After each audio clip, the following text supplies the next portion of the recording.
2014 ಲೋಕಸಭಾ ಚುನಾವಣೆ ನಂತರ ನಮ್ಮ ದೇಶದಲ್ಲಿ ಕೇಂದ್ರ ಸರ್ಕಾರ ನಡೆಸ್ತಾ ಇರುವಂಥ BJP ಪಕ್ಷ ದಿನೇ ದಿನ ಗಟ್ಟಿ ಆಗ್ತಾ ಇರುವಂಥದ್ದು, ಬೇರೆ ಬೇರೆ ರಾಜ್ಯಗಳಲ್ಲಿ BJP ಆಡಳಿತವನ್ನು ಚುಕ್ಕಾಣಿಯನ್ನು ಹಿಡಿತಾ ಇರುವಂಥದ್ದು, ಮತ್ತು ಅದರಲ್ಲೂ ಲೋಕಸಭೆ ಅಂದರೆ ಕೇಂದ್ರ ಸರ್ಕಾರ ಏನಿದೆ ಇದಕ್ಕೆ ಬೇಕಾದಂಥ ಬಲಿಷ್ಠವಾಗ್ತಾ ಇರುವಂಥದ್ದು. ಈಗ 3ನೇ ಬಾರಿ ಮೋದಿ ಚುನಾವಣೆಗೆ ಎದುರಿಸೋದಕ್ಕೆ ಸಿದ್ಧವಾಗಿದ್ದರೂ ಕೂಡ ಈಗಲೂ ಕೂಡ ಅಷ್ಟೇ ಬಲಿಷ್ಠವಾಗಿ ಮುನ್ನುಗ್ತಾ ಇರುವಂಥದ್ದು. ಇದನ್ನು ಕಟ್ಟಿ ಹಾಕೋದಕ್ಕೆ ತಡೆಯೋದಕ್ಕೋಸ್ಕರನೇ ಕಾಂಗ್ರೆಸ್ ಮತ್ತು ಇತರೆ ಪ್ರಾದೇಶಿಕ ರಾಷ್ಟ್ರೀಯ ಪಕ್ಷಗಳೆಲ್ಲ ಸೇರಿ ಇದಕ್ಕಿಂತ ಮೊದಲು ಇವರು ತೃತೀಯ ಅಂಗವನ್ನು ಕಟ್ತೀವಿ ಅಂತ ಇದ್ರು, ಅದು ಕಟ್ಟಲಿಲ್ಲ, ಫೇಲ್ಯೂರ್ ಆಯಿತು. ಆದರೆ ಈಗ ಇವರೆಲ್ಲರೂ ಸೇರಿಕೊಂಡು INDIA ಅಂದರೆ ಇಂಡಿಯಾ ಅನ್ನೋ ಒಂದು ಒಕ್ಕೂಟವನ್ನು ಕಟ್ತಾರೆ. ಈ ಒಂದು ನೇಮನ್ನು ಸೂಚಿಸಿದಂಥವರು ಕೂಡ ರಾಹುಲ್ ಗಾಂಧಿನೇ ಆಗಿರ್ತಾರೆ ಬೆಂಗಳೂರಿನಲ್ಲಿ ನಡೆದಂಥ ಒಂದು ಸಮಾರಂಭದಲ್ಲಿ. ಈ INDA BJPಗೆ ವಿರುದ್ಧವಾಗಿ, ಅದರಲ್ಲೂ ಎಸ್ಪೆಷಲಿ ಮೋದಿಗೆ ವಿರುದ್ಧವಾಗಿ ಕಟ್ಟಿದಂಥ ಒಂದು ಒಕ್ಕೂಟ.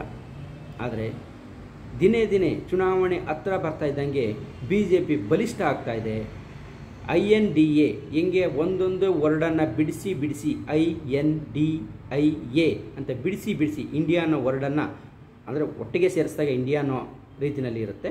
ಅದನ್ನು ಬಿಡಿಸಿ ಯಾವ ರೀತಿ ಇದು ಮಾಡಿದ್ರೋ ಆ ರೀತಿ ಒಂದೊಂದೇ ಪಕ್ಷ ಈ ಒಕ್ಕೂಟದಿಂದ ಬಿಡಿಯಾಗಿ ಬೇರೆ ಹೋಗ್ತಾ ಇರೋವಂಥದ್ದನ್ನ, ಅವರ ಮೇಲೆ ಅವರೇ ಕೆಸರೆ ಚಾಟಗಳನ್ನು ಮಾಡ್ಕೊಳ್ತಾ ಇರೋವಂಥದ್ದನ್ನ ನೋಡ್ತಾ ಇದ್ದೀವಿ. ಇವುಗಳಿಗೆ ಕಾರಣಗಳು ಹಲವಾರು. ಏಕೆಂದರೆ ಒಂದೇ ರೀತಿಯ ಮನಸ್ಥಿತಿಯನ್ನು, ಒಂದೇ ರೀತಿಯ ಭಾವನೆಗಳನ್ನು, ಒಂದೇ ರೀತಿಯ ಉದ್ದೇಶಗಳನ್ನು ಇಟ್ಕೊಂಡಿದ್ದರೆ ಆಗತ್ತೆ. ಅದು ಮೇಲ್ನೋಟಕ್ಕೆ ಮಾತ್ರ, ಅಂದರೆ ಕೆಲವೊಂದು ಬಾರಿ ಮಾತನಾಡಬೇಕಾದ್ರೆ ಹೇಳ್ತೀವಿ, ಕೇವಲ ಗಂಟ್ಲಿಂದ ಮೇಲಕ್ಕೆ ಮಾತಾಡಿದ್ರೆ ಅಂಥ ಮಾತಿಗೆ ಅರ್ಥ ಇರಲ್ಲ. ಮಾತು ಮನಸ್ಸಿನಿಂದ ಬರಬೇಕು, ಅಂತರಾಳದಿಂದ ಬರಬೇಕು, ಅದಕ್ಕೆ ಒಂದು ಭಾವನೆ ಅರ್ಥ ಇರುತ್ತೆ ಅಂತ ಹೇಳ್ತೀವಿ. ಸೊ ಹಾಗೆ ಇದು ಕೇವಲ ಮೇಲ್ನೋಟಕ್ಕೆ ತೋರ್ಪಡಿಸ್ಕೊಳ್ಳೋದಕ್ಕೋಸ್ಕರ ಈ ಕಟ್ಟಿದಂಥ ಕೂಟ ಅಂತ ಈಗ ಅನ್ನಿಸ್ತಾ ಇದೆ. ಹೇಗೆ ಅಂತಂದರೆ ಇದನ್ನ ಹಿಂಗೆ ಬಿಡಿಯಾಗಿ ನೋಡೋದಾದರೆ ಇದರಲ್ಲಿ ಮುಖ್ಯವಾಗಿ ನಿತೀಶ್ ಅವರು ಓಡಾಡ್ತಾಯಿದ್ರು. ಈ ಒಕ್ಕೂಟವನ್ನು ಅವರೇ ಮುಂಚೂಣಿಗೆ ತಗೊಳ್ತಾರೆ, ಸಂಚಾಲಕರಾಗ್ತಾರೆ ಅನ್ನೋ ರೀತಿಯಲ್ಲಿ, ಅಥವಾ ಅವರನ್ನೇ ಮುಂದೆ ಪ್ರಧಾನಮಂತ್ರಿ ಅಭ್ಯರ್ಥಿ ಅಂತ ಇದರಲ್ಲಿ ಪರಿಗಣಿಸ್ಬೋದು ಅನ್ನುವ ರೀತಿಯಲ್ಲಿತ್ತು. ಸಾಧ್ಯ ಆದರೆ ನೋಡೋಣ ಪ್ರಧಾನಮಂತ್ರಿಯ ಒಂದು ಸ್ಥಾನಕ್ಕೆ ಅನ್ನುವ ರೀತಿಯಲ್ಲಿ ಆಪ್ನ ಅಧ್ಯಕ್ಷ ಅವರು ಕೂಡ ಇದರಲ್ಲಿ ಇದು ಮಾಡಿದ್ರು. ಮಮತಾ ಬ್ಯಾನರ್ಜಿ ಈ ಒಕ್ಕೂಟದ ಒಂದು ಆನೆ ಬಲ ಅನ್ನೋ ರೀತಿಯಲ್ಲಿ ಅವರು ಈ ಒಂದು ಒಕ್ಕೂಟವನ್ನು ಮುನ್ನಡೆಸ್ತಾ ಇದ್ದರು. ಇದರಲ್ಲಿ ಎಲ್ಲ ಒಂದು ಪ್ರಾದೇಶಿಕ ಪಕ್ಷಗಳು, ಕೆಲವೊಂದು ರಾಷ್ಟ್ರೀಯ ಪಕ್ಷಗಳು ಕೂಡ ಸೇರಿಕೊಂಡಿತ್ತು. ಅಂದರೆ NDA ಏನಿದೆ ಇದರ ಹೊರತುಪಡಿಸಿ ಇದ್ದಂಥ ಎಲ್ಲ ಪಕ್ಷಗಳು ಕೂಡ ಸೇರಿಕೊಂಡು ಈ ಒಕ್ಕೂಟವನ್ನು ಮಾಡ್ಕೊಂಡಿದ್ರು. ಅನಂತರದಲ್ಲಿ ಇತ್ತೀಚೆಗೆ ಕೆಲವೊಂದು ಅವರಲ್ಲೇ ಸಣ್ಣ ಪುಟ್ಟ ಒಡಕುಗಳು ಬಂತು. ಈ ಒಂದು ಲೋಕಸಭೆ ಹತ್ರ ಬಂದಾಗ ಸೀಟ್ಗಳನ್ನು ಹಂಚಿಕೆ ಮಾಡ್ಕೊಳ್ಳೋಂಥ ವಿಷಯಕ್ಕೆ ಸಂಬಂಧಿಸಿದಂತೆ ಇವರಲ್ಲೇ ಒಡಕಾಯಿತು, ಒಬ್ಬೊಬ್ಬರೇ ದೂರ ಆಗಲಿಕ್ಕೆ ಪ್ರಾರಂಭ ಮಾಡಿದ್ರು. ಇಂಥ ಸಂದರ್ಭದಲ್ಲೂ ಕೂಡ 3ನೇ ಒಂದು ಸಮಾವೇಶವನ್ನು ಮಾಡಿದಾಗ ಮಮತಾ ಬ್ಯಾನರ್ಜಿಯವರು ಮುಖ್ಯಮಂತ್ರಿಯ ಅಭ್ಯರ್ಥಿಯಾಗಿ ಖರ್ಗೆ ಅವರನ್ನು ಆಯ್ಕೆ ಮಾಡೋದಾದರೆ ನಮ್ಮ ಒಪ್ಪಿಗೆ ಇದೆ ಅಂತ ಹೇಳಿದ್ರು. ಆದರೆ ದುರಾದೃಷ್ಟ ನೋಡಿ, ಕಾಂಗ್ರೆಸ್ ಪಕ್ಷ ರಾಷ್ಟ್ರೀಯ ಪಕ್ಷ, ನಾವು ದಲಿತರ ಪರವಾಗಿ ಹೋರಾಡುವಂಥವ್ರು, ಅಲ್ಪಸಂಖ್ಯಾತರ ಪರವಾಗಿ ಹೋರಾಡುವಂಥವ್ರು ಅನ್ನುವ ಒಂದು ಪಕ್ಷ ಖರ್ಗೆ ಅವರ ನತದೃಷ್ಟರೋ ಅದೃಷ್ಟವಂತರೋ ಗೊತ್ತಿಲ್ಲ, ಅವರ ಹೆಸರನ್ನು ಹೇಳಿದಾಗ ಒಬ್ಬರು ಕೂಡ ಅವರ ಬೆಂಬಲಕ್ಕೆ ಬರಲಿಲ್ಲ. ಕನಿಷ್ಠ ಪಕ್ಷ ಕರ್ನಾಟಕದಲ್ಲಿ ಸಚಿವರಾಗಿರುವಂಥ ಮಲ್ಲಿಕಾರ್ಜುನ ಖರ್ಗೆ ಅವರ ಮಗನೂ ಕೂಡ ಬೆಂಬಲಿಸಿ ಗಟ್ಟಿ ಧ್ವನಿಯಿಂದ ನಮ್ಮ ತಂದೆನೇ ಆಗಲಿ, ದಲಿತರಿಗೆ ನ್ಯಾಯ ಸಿಗಲಿ ಅಂತ ಹೇಳಲಿಲ್ಲ. ನಿಜಕ್ಕೂ ಮಲ್ಲಿಕಾರ್ಜುನ ಖರ್ಗೆ ಅವರು ದುರಾದೃಷ್ಟ ಅಲ್ವಾ ಇದು? ಸೊ ಅದೇ ಸಿದ್ದರಾಮಯ್ಯವರು ಡೆಲ್ಲಿಗೆ ಹೋಗಿ, ಇಲ್ಲ ರಾಹುಲ್ ಗಾಂಧಿ ಆದರೆ ನಮ್ಮೆಲ್ಲರ ಬೆಂಬಲ ಇದೆ, ಅವರಾದರೆ ಚೆನ್ನಾಗಿರ್ತಾರೆ ಪ್ರಧಾನಮಂತ್ರಿ ಆದರೆ ಅಂತ ಹೇಳ್ಬಿಟ್ಟು ಬಂದರು. ಅಂದರೆ ಅವ್ರ ಬಾಯಿನಲ್ಲೂ ಕೂಡ ಅಪ್ಪಿತಪ್ಪಿನೂ ಕೂಡ ಮಲ್ಲಿಕಾರ್ಜುನ ಖರ್ಗೆ ಆಗಲಿ, ನಮ್ಮ ರಾಜ್ಯದಿಂದ ಮತ್ತೊಬ್ಬ ಪ್ರಧಾನಮಂತ್ರಿಯನ್ನು ನಾವು ಕೊಡುವ ಈ ದೇಶಕ್ಕೆ ಅನ್ನೋ ಮಾತು ಅವರಿಂದಲೂ ಬರಲಿಲ್ಲ. ಯಾವೊಬ್ಬ ಕಾಂಗ್ರೆಸ್ ಕಾರ್ಯಕರ್ತರಾಗ್ಬೋದು, ಅವರ ಒಂದು ಲೀಡರ್ಗಳಾಗ್ಬೋದು, ಯಾರಿಂದಲೂ ಕೂಡ ಆ ವ್ಯಕ್ತನೇ ಆಗಲಿಲ್ಲ. ನಿಜಕ್ಕೂ ಇದೆಲ್ಲ ನೋಡೋಕ್ಕೆ ಹೋದರೆ ಮಲ್ಲಿಕಾರ್ಜುನ ಖರ್ಗೆ ಅವರು ದುರಾದೃಷ್ಟ ಅಂತ ಅನ್ನಿಸ್ತದೆ. ಸೊ ಅದೇ ರೀತಿ ಕಾಂಗ್ರೆಸ್ ಪಕ್ಷ ನಿಜಕ್ಕೂ ಈ ಅಂಶಗಳನ್ನ ನೋಡಿದ್ರೆ ದಲಿತರ ಪರವಾಗಿ ಕೆಲಸ ಮಾಡ್ತಾ ಇದೆಯಾ, ದಲಿತರ ಏಳಿಗೆಗಾಗಿ ಮಾಡ್ತಾ ಇದೆಯಾ ಅನ್ನೋ ಒಂದು ಅನುಮಾನವೂ ಕೂಡ ಬರುತ್ತೆ.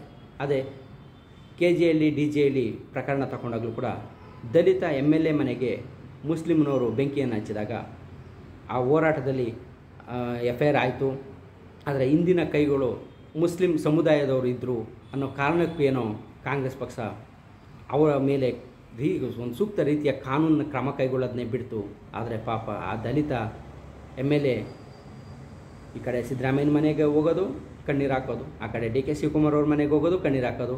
ಇಬ್ಬರು ನೋಡ್ತೀವಿ ಅನ್ನೋ ಭರವಸೆಯನ್ನು ಕೊಟ್ಟು ಇವರು ಅಲ್ಲಿಗೆ ಇಲ್ಲಿಗೆ ತಿರುಗಾಡೋದನ್ನು ನೋಡ್ಕೊಂಡು ಕೂತ್ಕೊಂಡ್ರೆ ಹೊರತು ಅವ್ರಿಗೊಂದು ಸೂಕ್ತ ಸಮಂಜಸವಾದ ನ್ಯಾಯವನ್ನು ಒದಗಿಸ್ಕೊಡೋದಕ್ಕೆ ಕೈಯೇ ಹಾಕಲೇ ಇಲ್ಲ. ಕೊನೆಗೂ ಅವರ ಬೆಂಬಲವಾಗಿ ಒಂದು ಸ್ಟ್ರಾಂಗ್ ಆದಂಥ ಒಂದು ಪ್ರತಿಭಟನೆಯೂ ಕೂಡ ಮಾಡಿಲ್ಲ. ಅಂದಮೇಲೆ ಕಾಂಗ್ರೆಸ್ ಪಕ್ಷ ನಿಜಕ್ಕೂ ದಲಿತರ ಉದ್ಧಾರಕ್ಕಾಗಿ ಮನಸ್ಸು ಮಾಡುತ್ತಾ ಅನ್ನೋ ಅನುಮಾನ ಇಲ್ಲಿ ಬರುತ್ತೆ. ಇದೇ ಎಲ್ಲರ ಒಂದು ಲೋಕಲ್ ಪಾರ್ಟಿಗಳ ಇದರಲ್ಲೂ ಕೂಡ ಬಂದಿದ್ದು ಈ ಒಂದು ಒಡಕೆಗೆ ಕಾರಣ ಆಯಿತು ಅಂತ ಅನ್ನಿಸ್ತದೆ. ಯಾಕೆಂದರೆ ಇವರು ಕಾಂಗ್ರೆಸ್ನವರು ಸ್ವಾರ್ಥದವರು, ಇವರು ಇನ್ನೊಬ್ಬರ ಒಂದು ಅನುಕೂಲಕ್ಕಾಗಿ ಏಳಿಗೆಯಾಗಿ ಸಹಿಸೋದಿಲ್ಲ ಅನ್ನೋ ಮಾತುಗಳನ್ನು ಮಮತಾ ಬ್ಯಾನರ್ಜಿ ಅವರು ಆಗ್ಬೋದು, ಆಪ್ನ ಅಧ್ಯಕ್ಷರಾಗ್ಬೋದು, ಇವರೆಲ್ಲರೂ ಕೂಡ ಹಾಗಾಗಿ ಹೇಳಿಕೆಗಳನ್ನು ಕೊಡ್ತಾ ಇದ್ದಿದ್ದು. ಆದರೆ ಇಂಡೈರೆಕ್ಟಾಗಿ ಸರ್ಕಮ್ಸ್ಟೆನ್ಸಲ್ಲಿ ಈ ಅಂಶಗಳನ್ನು ನಾವು ಇಲ್ಲಿ ಪರಿಗಣಿಸ್ತಾ ಹೋಗ್ಬೋದಾಗಿರುತ್ತೆ. ಅನಂತರದಲ್ಲಿ ಇದು ಸರಿ ಬರೋದಿಲ್ಲ ಅಂಥೇಳಿ ಅವರು ಮಮತಾ ಬ್ಯಾನರ್ಜಿಯವರು ನಾನು ಹೊರಗಡೆಗೆ ಬರ್ತಾಯಿದ್ದೀನಿ, ನಾನು ಇಂಡಿಪೆಂಡೆಂಟಾಗಿ ಎಲ್ಲ ಕ್ಷೇತ್ರಗಳಲ್ಲೂ ನಮ್ಮ ಅಭ್ಯರ್ಥನೆ ಆಗ್ತಾಯಿದ್ದೀನಿ ಅಂತಂದರು. ಅದನ್ನು ಹೇಳಿದ ಒಂದು ಅರ್ಧ ಗಂಟೆ ಅಷ್ಟರಲ್ಲೇ ಪಂಜಾಬ್ನ ಮುಖ್ಯಮಂತ್ರಿ ಅಂದರೆ ಆಪ್ನ ಮುಖ್ಯಮಂತ್ರಿ ಆಗಿದ್ದ ಪಕ್ಷದಿಂದ ಮುಖ್ಯಮಂತ್ರಿ ಆಗಿರುವಂಥವರು ಅವರು ಕೂಡ ಇಲ್ಲ, ನಾವು ಕೂಡ ಪಂಜಾಬಲ್ಲಿ ಯಾವುದೇ ಒಂದು ಸೀಟ್ಗಳನ್ನು ಕೊಡಲಿಕ್ಕೆ ತಯಾರಿಲ್ಲ, ನಾವು ಕೂಡ ಸ್ಪರ್ಧೆ ಮಾಡ್ತಾಯಿದ್ದೀವಿ, ಆದರೆ ಒಕ್ಕೂಟದಲ್ಲಿ ಇದ್ದೀವಿ ಅಂತ ಮೇಲ್ನೋಟಕ್ಕೆ ಹೇಳ್ಕೊಂಡ್ರೆ ಹೊರತು ಅಲ್ಲಿ ಒಕ್ಕೂಟದಲ್ಲಿ ಇದ್ದದ್ದು ಯಾವುದೂ ಕಾಣಿಸ್ಲಿಲ್ಲ. ಕೆಲವೊಂದು ದಿನಗಳ ನಂತರ ದೆಹಲಿ CM ಆಗಿದ್ದಂಥ ಆಪ್ನ ಮುಖ್ಯಸ್ಥರು ಕೂಡ ಅವರು ಕೂಡ ಆ ಒಂದು ಹೇಳಿಕೆಯನ್ನು ಹೇಳಿದ್ರು. ಸೊ ಹೀಗೆ ಒಬ್ಬೊಬ್ಬರಾಗಿ ಒಂದೊಂದು ಕಡೆಯಿಂದ ಒಬ್ಬೊಬ್ಬರು ನಿತೀಶ್ ಈ ಒಂದು ಸ್ಟ್ರಾಂಗಾಗಿ ಬಲವಾಗಿದ್ದಂಥವರು ಈ ಒಂದು ಒಕ್ಕೂಟದಲ್ಲಿ ಕಾಂಗ್ರೆಸ್ ಪಕ್ಷ ಅದು ರಾಷ್ಟ್ರೀಯ ಪಕ್ಷ ಅಂತ ಅಂದ್ಕೊಳ್ಳುತ್ತೆ. ಆದರೆ ಎಲ್ಲ ಕ್ಷೇತ್ರಗಳಲ್ಲೂ ಕೂಡ ಗೆಲ್ಲುವಂಥ ಸಾಮರ್ಥ್ಯವನ್ನು ನೋಡೋಕೆ ಹೋದರೆ ಅದೊಂದು ವಿರೋಧ ಪಕ್ಷಕ್ಕೆ ಅವಶ್ಯಕತೆ ಇರುವ ಸೀಟ್ಗಳನ್ನು ಕೂಡ ಗೆಲ್ಲೋದಕ್ಕೆ ಅದು ಹಿಂಜರಿತಾ ಇರೋಂಥ ಪಕ್ಷ.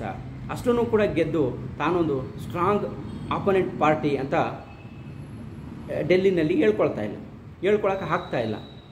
ಆದರೆ ನಾನೇ ಹೇಳಿದ್ದು ನಡಿಬೇಕು ಅಂತಂದಾಗ ಹೇಗಿದಾಗತ್ತೆ?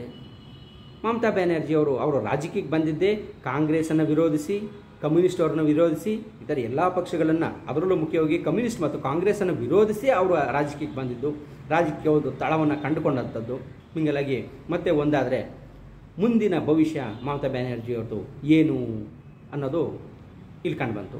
ಆಪು ಅಷ್ಟೇ, ಡೆಲ್ಲಿನಲ್ಲಿ ಇದ್ದಂಥ ಒಂದು BJP ಮತ್ತು ಕಾಂಗ್ರೆಸ್ ಸರ್ಕಾರಗಳು ಇವೆರಡೂ ಸರಿ ಇಲ್ಲ, ಇವರು ಜನರ ಪರವಾಗಿ ರಾಜ್ಯ ಸರ್ಕಾರಗಳನ್ನು ನಡೆಸ್ತಾ ಇಲ್ಲ ಅಂಥೇಳಿ ಇವುಗಳನ್ನ ವಿರೋಧಿಸೇ ಬಂದಂಥವ್ರು. ಪಂಜಾಬಲ್ಲಿ ಇದ್ದಂಥ ಕಾಂಗ್ರೆಸ್ನ ವಿರುದ್ಧ ಮಾತನಾಡಿ ಅಲ್ಲಿ ಆಪನ್ನು ತಂದಂಥದ್ದು. ಸೊ ಆ ಥರ ಇರಬೇಕಾದ್ರೆ ಮತ್ತೆ ತಿರ್ಗಿ ಅವರು ಕಾಂಗ್ರೆಸ್ ಜೊತೆಗೆ ಸೇರಿಕೊಂಡು ಹೇಗೆ ಒಕ್ಕೂಟನ ರಚಿಸ್ತಾರೆ ಅನ್ನೋದು ಇಲ್ಲಿ ಮುಖ್ಯವಾಗಿತ್ತು. ಸೊ ಹಾಗಾಗಿ ಅವರ ಒಂದು ಇದನ್ನು ಕೂಡ ಕಿತ್ತಾಯಿತು.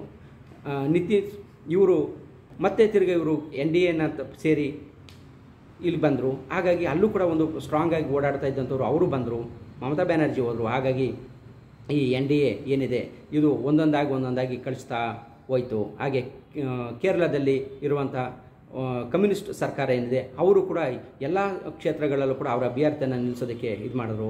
ವಯನಾಡಲ್ಲಿ ಈ ಹಿಂದೆ ರಾಹುಲ್ ಗಾಂಧಿ ಗೆದ್ದಿದ್ರು, ಆ ಕ್ಷೇತ್ರಕ್ಕೂ ಕೂಡ ಒಂದು ಸ್ಟ್ರಾಂಗ್ ಅಭ್ಯರ್ಥಿಯನ್ನು ಸೂಚಿಸುವ ಮೂಲಕ ಅವರು ಕೂಡ ಇಂಡೈರೆಕ್ಟಾಗಿ INDAನಲ್ಲಿ ಇಲ್ಲ ಅದರಿಂದ ಹೊರಬರ್ತಾ ಇದ್ದೀವಿ ಅನ್ನೋ ಒಂದು ಸೂಚನೆಯನ್ನು ಕೊಟ್ಟರು.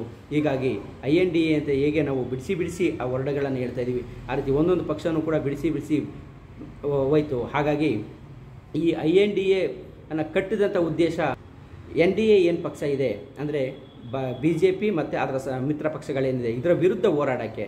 ಆದರೆ INDA ವರ್ಸಸ್ INDA ಅನ್ನೋ ರೀತಿಯಲ್ಲಿ ಹೀಗಿದೆ. ಈ ಥರ ಇರಬೇಕಾದ್ರೆ ಇವರು ಒಗ್ಗೂಡಿ ಒಂದು ಪ್ರಬಲವಾದಂಥ ಒಂದು ಸೀಟ್ಗಳನ್ನು ಪಡ್ಕೊಂಡು ಇವರು ಕೇಂದ್ರದಲ್ಲಿ ಸರ್ಕಾರವನ್ನು ರಚಿಸಿ ಇವರ ಒಂದು ಒಕ್ಕೂಟದಿಂದ ಮುಖ್ಯಮಂತ್ರಿಯನ್ನು ಸೂಚಿಸ್ತಾರೆ ಅನ್ನೋದು ಎಲ್ಲೂ ಕೂಡ ಕಂಡು ಬರ್ತಾ ಇಲ್ಲ. ಸೊ ಹಾಗಾಗಿ INDA ವರ್ಸಸ್ NDA ಬದಲಾಗಿ INDA ವರ್ಸಸ್ INDA ಆಗೋಗಿದೆ. ಹಾಗಾಗಿ ಈ ಒಂದು ಒಕ್ಕೂಟ ಪ್ರತಿಫಲ ನೀಡಲಿಲ್ಲ, ಅದು ಸಮಂಜಸವಾಗಿ ಅದು ಜಾರಿ ಆಗಲಿಲ್ಲ ಅನ್ನೋದನ್ನ ನೋಡ್ಬೋದಾಗಿರುತ್ತೆ. ನಮ್ಮ ವಿಡಿಯೋ ನಿಮಗೆ ಇಷ್ಟ ಆಗಿದರೆ ಲೈಕ್ ಮಾಡಿ, ಹಾಗೆ ನೀವು ಇನ್ನೂ ಸಬ್ಸ್ಕ್ರೈಬ್ ಆಗಿಲ್ಲ ಅಂದರೆ ಸಬ್ಸ್ಕ್ರೈಬ್ ಆಗಿ ನಮ್ಮ ವಿಡಿಯೋನ ಎಲ್ಲರಿಗೂ ಶೇರ್ ಮಾಡಿ.